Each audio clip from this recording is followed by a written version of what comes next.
Alright, problems to solve. I have quite a number of problems to solve.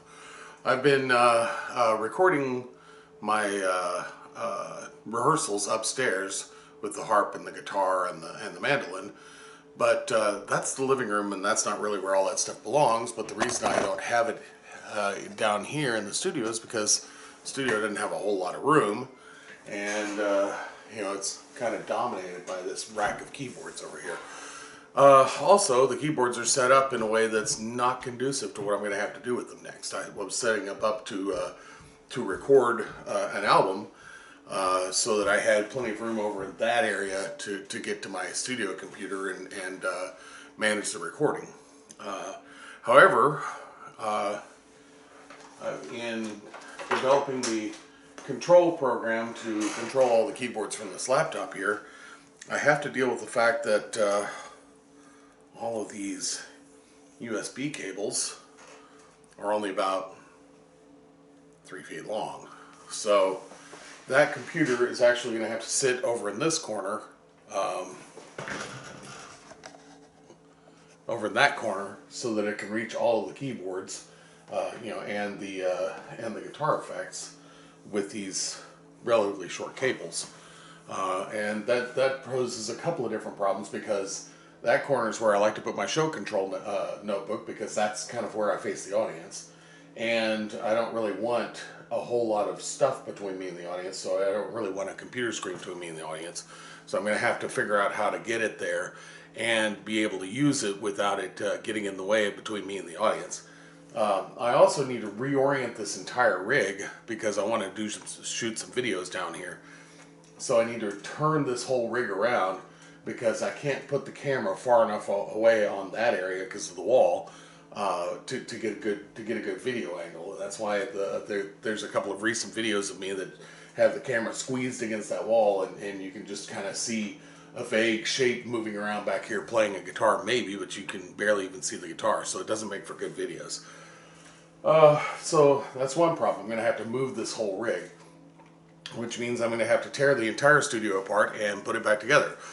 I've got another problem to solve, though. I've got a speaker, a brand new speaker, that is out for warranty repair because it, the second time I turned it on, didn't work.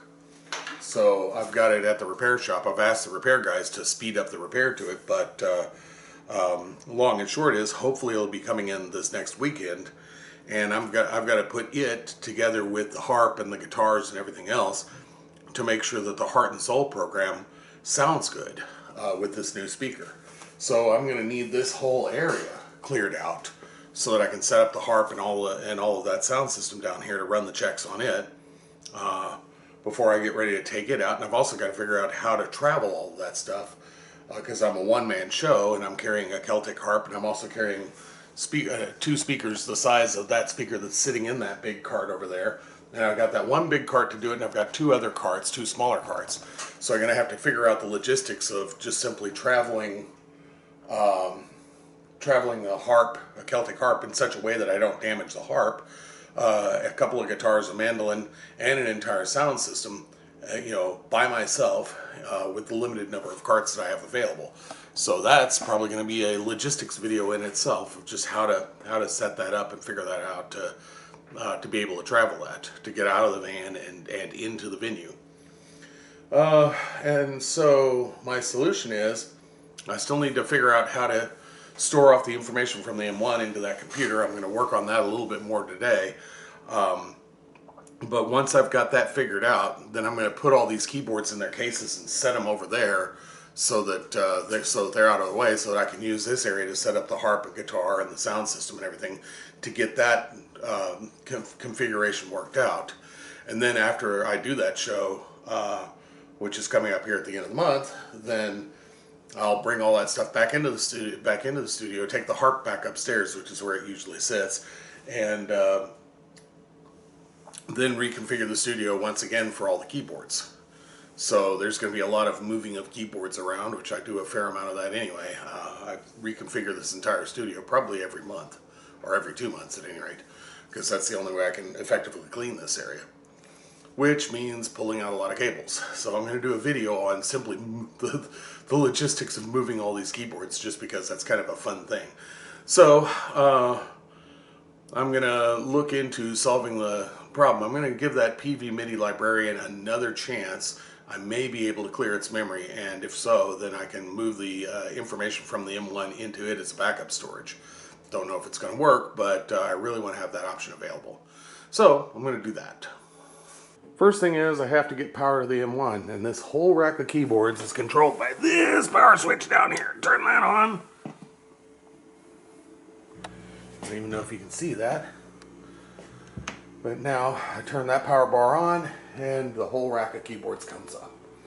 Well, not there's some of them that won't come up unless I turn them on individually, but a lot of them will automatically come up because they're all set to on.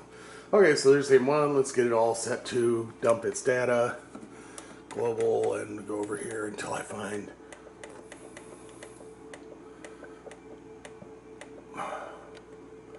MIDI data dump program. Ah, ha ha ha. I want to dump all data. Okay.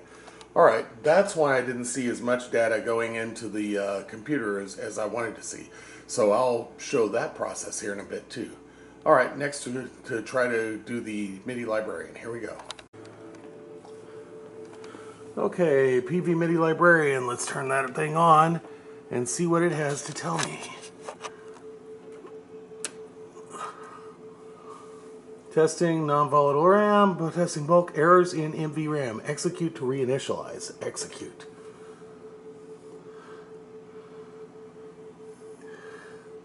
Non-volatile RAM has been reinitialized. Okay. Good enough. Let's set it up to receive data. So there's receive. Receive system exclusive data. Execute to begin. And since it's ready to dump, I'll just go ahead and hit execute again. There's execute. Now let's go over to the M1 and hit dump.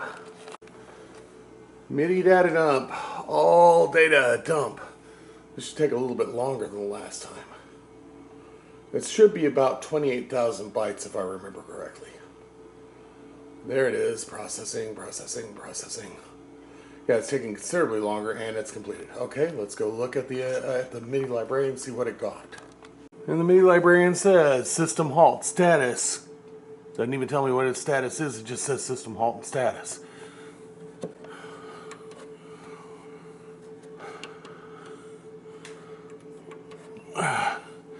It does look like this thing is cooked. It looks like there's an abort button there. Let's see if that works. Nope, doesn't do anything. It looks like it is totally cooked. Alright, giving up on the MIDI librarian. Okay, with the MIDI librarian officially dead, and I pretty much thought it was, but I wanted to give it one more shot, I'm going to have to unplug the MIDI cable that was hooking it into the librarian. Oh, there's the MIDI cable, that's the MIDI out to the librarian. And I'm going to replug this computer MIDI cable in to the out port there. And so that's now replugged into the Korg. So now it's plugged to, set up to plug into the computer. So now I get the computer going. Alright, so now I got the computer on this side. It's gonna eventually go to the other side. But for now it can sit on this side because this MIDI cable here from the M1 can reach it. So it's just a USB port on this side. So it's always upside down. It's always upside down no matter which way I try it. Hang on. Okay, I was legitimately holding it upside down. Alright, so now the MIDI cable is plugged in, and I'm going to power up the computer. Okay, now the laptop is up. Let's open up the Midi-OX. And you can see here's Midi-OX. It's got a little Swiss knife on it. That's kind of cute. I've also got it pinned to the taskbar, so there it goes. And this is what Midi-OX looks like. MIDI sync? No, that's not what I want to hit. Status. No, that's not what I want to hit either. Raw MIDI input. Okay. I've never seen that screen before, so that's not the one that I'm looking for. And it's just sitting there looking for information to come out of the M1. Alright, close. SysX. Let's try the view SysX. File, command, window. That looks familiar. 6x view and scratch pad. Alright, so this is looking hopeful. File. Send sysx. Display window. Sysx. Receive manual dump. That's what I want to see. Okay, now it's waiting for the dump to come from this. Okay, I'm going to have to hit done. I'm going to have to do that again once I've got the M1 set up to dump, because it's right now thinking that it's done dumping, and I got to tell it, no, I want you to dump all data, not just global data. I want you to dump all data. Now I'll come over here again, and let's go to sysx. I'm on the sysx scratch pad inside Midi-OX, and I'm going to receive a manual dump. Okay, now it's waiting for the system exclusive data. I'm going to hit the dump key. You've already seen me do that, so I want to keep the camera on the screens to see what happens. Oh, here comes a whole bunch of bytes. And as I recall, it should be about 28,000. More than 28,000. Quite a bit more. It's 39,000 bytes. Okay, now that's every bit of information that's in the M1. So it just sent all of its data over here. Okay, now I'm going to hit done, and it should display it as a file. Now I got to save that file. Save as. Okay, so now I've put that somewhere where I can find it. I'm going to close the scratch pad here. And let's go over here. And there's the M1 file. And lo and behold, here's M1 Comfy Moon. Let's just see what happens when I open that file. See what it looks like. Oh, it looks like exactly what I saved, which is a bunch of hexadecimal information. That is all the system exclusive data. That's the entire brain of the M1 right there. So, in theory, and in theory only at the moment, if I put that back into the M1, that'll be everything that's in it right now. I don't want to do that just yet. But at least I feel comfortable that I probably have all of the system exclusive data from the M1 in here. Now I'm going to have to learn how to put it back inside the M1 in such a way that I'm comfortable that I actually get all of my information there. And I don't have the backup of the MIDI librarian, which I was hoping to have, where I used to be able to count on that working. Can't necessarily count on this working, but I'm going to have to test it at some point. But I'm going to do some more research before I test it. The research that I did so far gets me to this point where at least I've got a good download. Well, as long as I've downloaded that, maybe I can download a few other things. So let's talk about those. I'm going to turn this off for a second and set that up. Alright, so that's the M1 data. I'm just going to close that window, and I'm going to close this window over here. Now, let me hit View, MIDI status. That's not the window I want. Let me hit this little thing right here. That's what I want. Okay, so all that stuff is back up. I assume that's because I'm still in session. Alright, now, if I want to control a whole bunch of stuff all at once, I'm going to need to have a port. So this is a hub right here that I'm going to plug in. So I'm going to try plugging multiple keyboards into that hub. I'm going to start with this thing down here. This is my guitar effects processor. I've done a lot of tailoring. This is the Ampero Hot one. I've done a lot of tailoring to get the sounds that I want into this thing. And so I've taken the sounds and I've redesigned them and sculpted them to my needs. So I want to make sure that I have that data saved off, because if this thing resets to factory, I want to be able to get all of the work that I've done to get the sounds that I want back into it. So I want to take that and cause it to dump all of its data into Midi-OX so that I can have that as a backup. But that's not the only thing that I've been programming. I've done a lot of programming on this Korg Chrome 73, so I want to make sure that I save all of its data off to Midi-OX. And I've also done a fair amount of programming on my Novation Base Station 2. So I've got all kinds of programs that I've saved up for it. This is a hybrid analog digital synthesizer, so I can start with a digitally saved preset, and then all of those knobs do the same thing as the knobs as the sliders on the old Radio Shack Moog keyboard over here. So I do have actually two analog synthesizers, but this one's a hybrid analog and digital.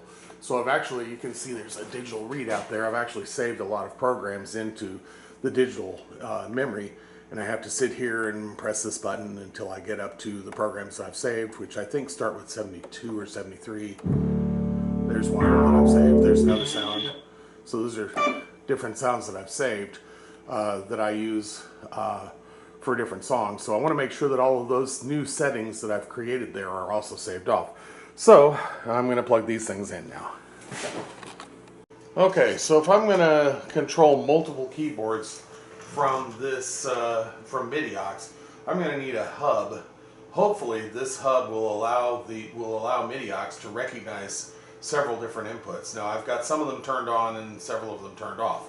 So I'm kind of creating a rubric as I go.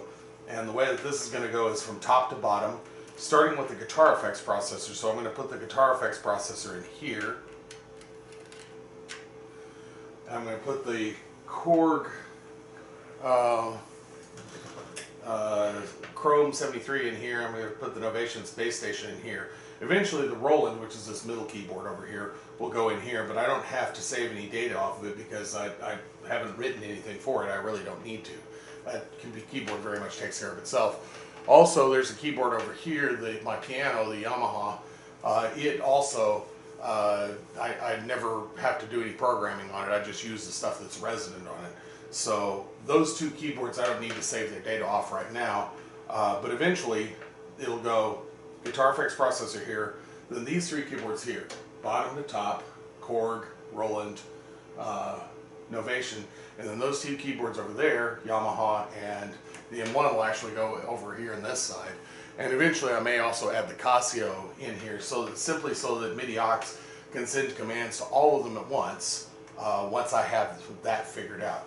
But I'm not even sure this is going to work. So I'm going to have to plug these keyboards in, and that's why I'm going to go ahead and plug several things into Midi-OX at once to see if it can recognize three different inputs and know what they are. Alright, so I'm going to get the Ampero first, and there's a data port on the back of it. There it is. So I'm going to plug it in here. Okay, so it's plugged into Midi-OX. And Midi-OX sees one input device. I don't know if it's one input device that it's seeing is this hub over here, or if it's seeing the Ampero. Let's go plug the keyboards up. There is the Korg system data input right there. So let me get that. And now I'm going to put this into the Novation base station. So there's the Novation base station's USB, and we're plugged into that. Alright, here's the hub. This one is the input for the Korg Chrome 73, so I want it to go in here. Like so. Ah! A sound. I hear a sound. I bet it says it only sees one input device. Alright, and here is the signal coming from the Novation base station. I'm going to put that there. Oh, and I hear something go beep beep. So, and I'm assuming that's the computer that's making that sound. So, at least it knows that there's stuff plugged into this hub. Now, options, MIDI devices. Oh, it sees the Ampero, it sees the Chrome, and it sees the base station too. So it's the hub, it's seeing these things from the hub. Okay, so one question is answered. I was wondering if, when I plug the hub in, whether or not it would see everything that's plugged into the hub or whether it would only see the hub. It's actually seeing everything that's plugged into the hub, so that's good news. I don't know how to get it from that to the point where it can accept all this data, because it should be seeing inputs coming from these devices, and it's not seeing anything coming from these devices. Let's start with the Ampero. I don't know how to dump all the information from this, so I'm going to have to figure that out. So, here's what I'm going to do. I'm going to turn this off, and I'm going to go upstairs and look at the computer and look for the Ampero and do a search on how do I cause this thing to dump all of its information into Midi-OX, because I want to save off all of this information I've written on this thing into there, and then I'll do the same thing with Chrome. I'll do the same thing with the Novation Base Station 2. All right, so we're going to have to do a to be continued on this video, so I'm going to end this video here. Some just basic research online showed me that the Ampero really isn't designed, and I went through the global settings that you can see that I've got it on the global settings right here. Let me go back and you'll see that I have a thing here to go global, and that's usually where a data dump is found, and there's none of those that offer me the option to do a data dump. So at this point I'm just going to hit back. I'm going to have to do some more research to see if there's a way to dump this into Midi-OX. Apparently there is a resident software that comes with this thing, so I might try to load that resident software into the computer up here, and then that will suck all the information out of that, but all of that would be controlled from the resident program and not from the pedal itself. So I don't have any way at present to using the pedals controls dump the pedals data into the Midi-OX. Furthermore, it looks like those options aren't available yet for the Korg or for the Novation Base Station. I'll have to do some more research on them, but just doing a systems review of what's actually on these things and going through the screens and going through the options in here, I'm not finding the MIDI data dump or all SysX data dump options that the M1 gives me over there. Of course, the M1 was designed to dump all of its data to an off-board storage device because it regularly requires maintenance. These keyboards, because they have chips in them, do not necessarily require that maintenance, but I still want to back up all of the programs that I've written onto them, and also all the programs that I've written onto this thing into some sort of off-board storage. And if that's not Midi-OX, then maybe it's something else. But at the moment, it doesn't seem like any of them have anything in their menus that will allow me to do that. So I'll do some more research online, and if I can figure out how to get that done, then I will do another video on that. Elsewise, this will become a video about how to get Midi-OX to control these things. So again, the goal was to see if I can get Midi-OX to set up all of these different systems with the touch of one button, so that there's an entire scene set up for a song, so that I can then perform the song, and then just with a single touch of a single button, send the different program data out to all of these different keyboards, so that they're all set up for the next song. Because every time I play a song, every one of these keyboards is set on a different setting. So instead of having to go and hit a dozen buttons on each of these keyboards to get them set up to the setting that I want to be able to just do that with the touch of a single button, and that way I know that it's all been done, it's all been pre-thought out, all the volume settings are correct, all of the in-depth keyboard settings are correct. I don't know if that's possible, but I'm going to find out. So that'll be a little bit further down the road. For right now, the most important thing was I am confident that I managed to dump all of the system exclusive data from the M1 into Midi-OX, and that was the first thing, because I knew that that's the number one problem that I'd set out to solve, because I knew that PV MIDI librarian was on its last legs, and it is. I'm going to officially declare that thing is dead. So now at least I have all of that system exclusive data stored in Midi-OX. I'm not sure how to get it back into the M1, and I'm not going to try just yet, not until I've done some further experimentation and research. Because once I send information out of that into this, the stuff that's resident on board in that will be wiped out forever. So if this data has any corruption at all in its transfer from the M1 into Midi-OX, I won't have any way of knowing that until I dump it back out of Midi-OX into this keyboard, and there's no backup for me to pull out what is in it. So if I can develop another backup, and I may have a system that will allow me to do that, I want to do that first before I try experimenting with sending what I just pulled out of the M1 into Midi-OX, back out of Midi-OX into the M1. But I am heartened that this USB hub here, that Midi-OX can see that it is hooked into these different devices. So that gives me a hope that I will be able to send information from the Midi-OX to all these different devices. and that it may not matter what order I have them plugged into the hub, because Midi-OX looks like it recognizes each device by its own type. So I'm hopeful that that's going to work. And then because the M1 is an antique, it may not be sending the information to Midi-OX that will tell it what it is, unlike all these other devices. So I'll just run it out a different USB port for it, and that USB port will be dedicated for the M1, and then everything else will be coming through the hub. All right, so I'm going to close this program for now.